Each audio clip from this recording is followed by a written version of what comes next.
Yeah, I mean, home field advantage everywhere they go. I mean, I was at the game in Seattle when they played Australia, and it was just insane. And I lived in Seattle for a long time and never saw an atmosphere like that. So that was amazing. And they're just feeding off of that, really feeding off the home crowds of the stadiums. They're playing great. They're playing together. It seems like Mauricio Pochettino, the head coach, really has them all kind of on the same page. And sometimes we haven't seen that from U.S. teams in previous World Cups. And this one feels a little different. I think this team has a little bit more athleticism, some versatility, and some guys that are kind of willing to put their bodies on the line. All right, let's talk about what else you are seeing here as we are now in the midst of the knockout round of the World Cup here. We've seen some thrilling matches over the last couple of days here. What kind of stands out to you? What have you been most surprised by in terms of the way the tournament has played out so far?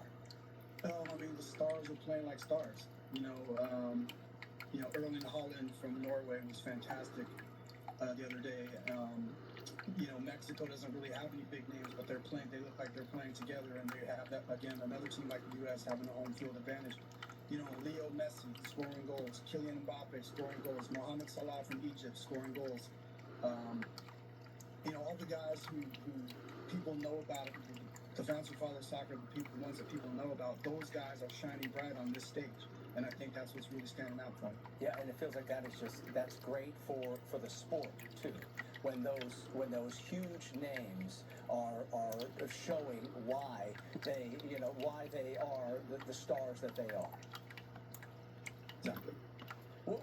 Let me ask you, just sort of speaking about the scenes we are seeing here with the U.S. being one of the co-hosts for this year's tournament. We are seeing, packed houses at all of these stadiums. You said you were on hand for one of the matches there. We're seeing these massive watch parties. We just showed some of the scenes here across the West Coast and some of these watch parties, tens of thousands of people on hand. What do you think that says about sort of where the popularity of soccer is here in the U.S. at this moment? I mean, I think just the opportunity to have the World Cup here and in Mexico and Canada is such a big deal. And I don't know. I guess going into it, I thought there'd be some games where there might be a hard time filling the seats there. But every game I've watched, it looks full. Every game I've been. I mean, I went to a game in Vancouver, British Columbia, New Zealand versus Egypt. It was full, and there was like Canada wasn't playing. A Western, an American or North American team, or even a South American team was not playing in that game. These are teams from halfway around the world, and these stadiums are packed.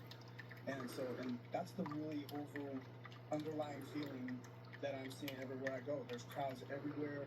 Getting into parties is really difficult.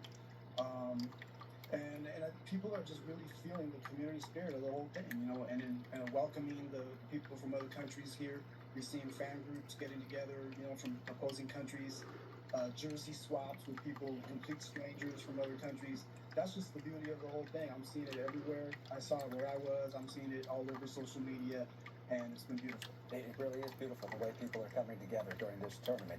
All right, we have to leave the conversation there. Really appreciate your perspective. That is Jose Romero, sports reporter with the Arizona Republic. Appreciate you coming on. Thank you.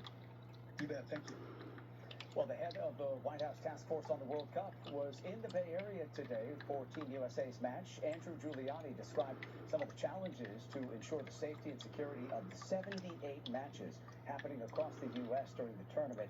He said federal officials have been using more counter-drone technology and providing grants for police overtime and transit.